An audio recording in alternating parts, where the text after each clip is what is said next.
Well, I'll be brief with the last game. I was thinking today when I was jogging that I don't really know why I recapped the last game. We've recapped it twice, but obviously it's a good win for us. Had to limit our penalties and do a better job taking care of the ball. Defensively, we have to defend the pass down the field better and tackle better in space. But we're happy that we won the football game moving forward and looking forward to a great week of practice. Tulsa is obviously very explosive. It's got a lot of yards per game, scoring a lot of points. And defensively, they're playing a lot of man coverage, much different than what we've seen this year. So we'll have to spend a considerable amount of time preparing for man coverage. And we need to have a great week of practice. I know our players are excited about this game. So we're just looking forward to this week's work and get ready to play on Saturday night. Mike, you guys here at OSU haven't played Tulsa in a while, but Coach Holgerson with Houston's played in the last couple of years. Does that give you guys any sort of advantage maybe? Well, you look at it either way. They've had the same opportunity to go against the offense. So, that discussion's been brought up, but I think it's pretty much a wash there. Coach, do you get a sense that your football team is coming together and really getting a sense of team? The offense had to come from behind. The defense made some huge plays to bail the offense out. Do you get that sense they're coming together? It took the first step. Obviously, this is a new group of players, and it takes time to develop a unit like that. But they certainly took a big step last Saturday night in achieving some of the same things you just mentioned, coming from behind and then defense making big plays at the right time during the game. So they've got a ways to go, but I like the way this team practices. I like the way they work together. Over the last few years, you've heard me mention the team is close and they care about each other a lot. And it takes time to be able to say that. But I like the way this team is working up to this point. Talk about the history for this game. You played against Tulsa pretty much every year. You haven't been a head coach against them yet. What are your thoughts on being able to finally do that? Oh, not really much. I just kind of play the ones that are scheduled, and I don't really think a lot about it. We had discussions a few years ago about starting a new series with Tulsa, and we came to the conclusion that we thought it'd be good for the state and good for Oklahoma State, and obviously Tulsa felt the same way. So we scheduled them, and now we're up and going.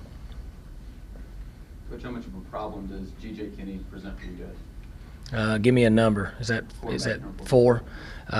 He's a good player. 4 and 9 and 3 make a lot of plays for them. They've been very explosive. They do a good job of mixing things up and doing multiple formations and playing with speed, a lot like what Troy did and like what we try to accomplish on offense. And he's been a good player for him. He's been very effective in 2 games. On the other side of things, how pleased are you with Brandon through 2 games?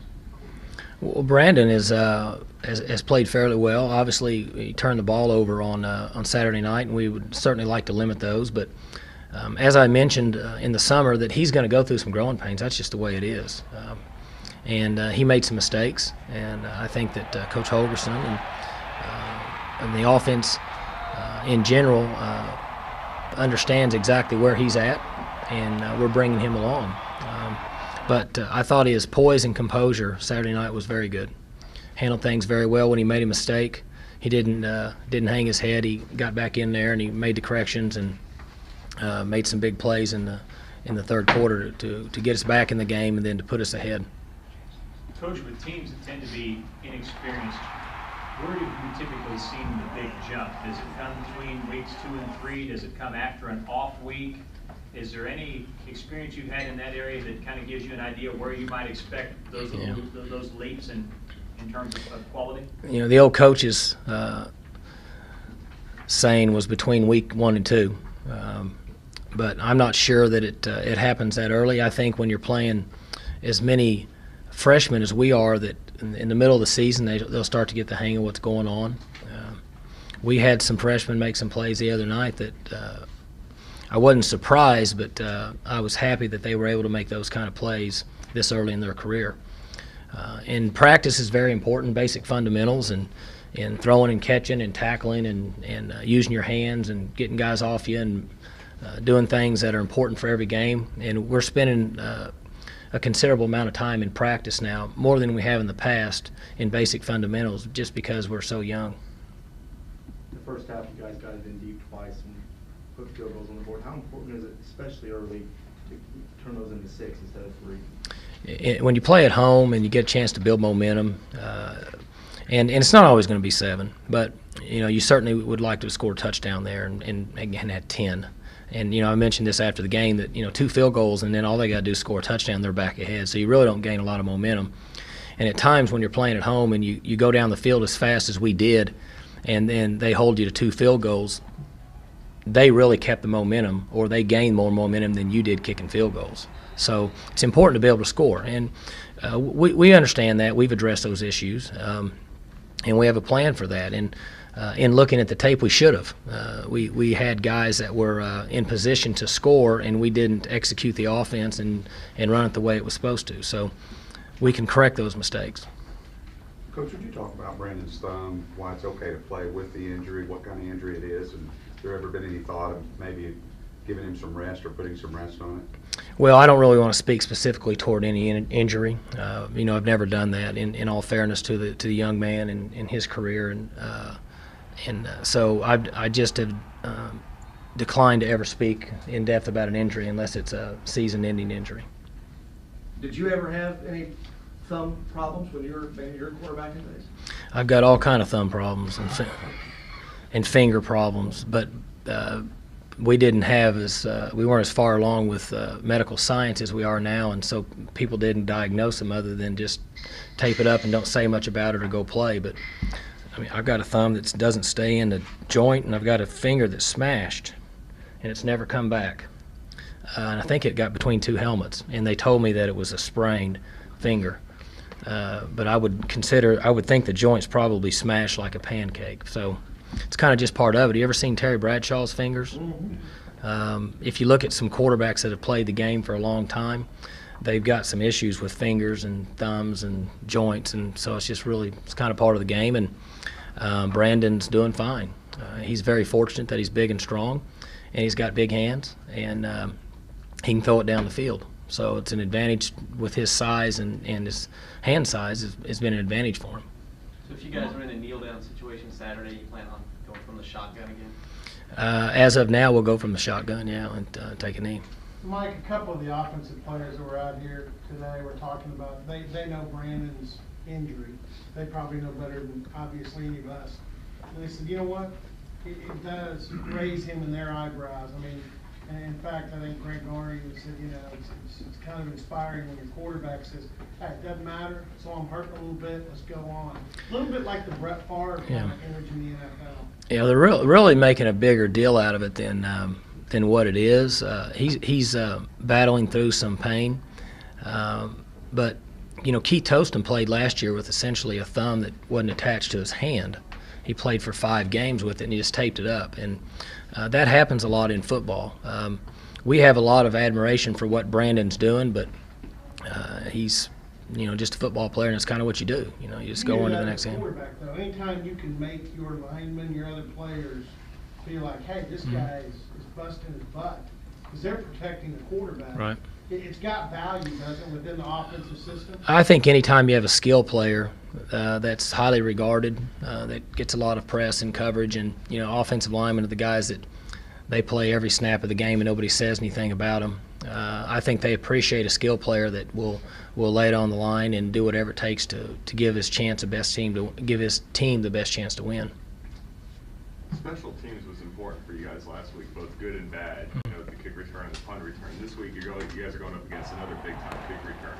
Is it the same mentality going in, just trying to put it to the back of the end zone on kickoffs?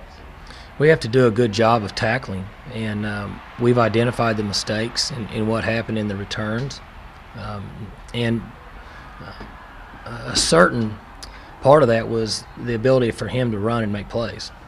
And then there was an additional part that we didn't do a good job of being gap control in our kickoff coverage, and we made a couple poor decisions on the way we attacked the blockers.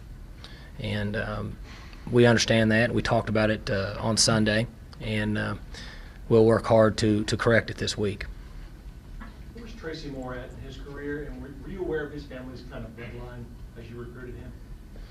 You talking about his dad playing at John Marshall?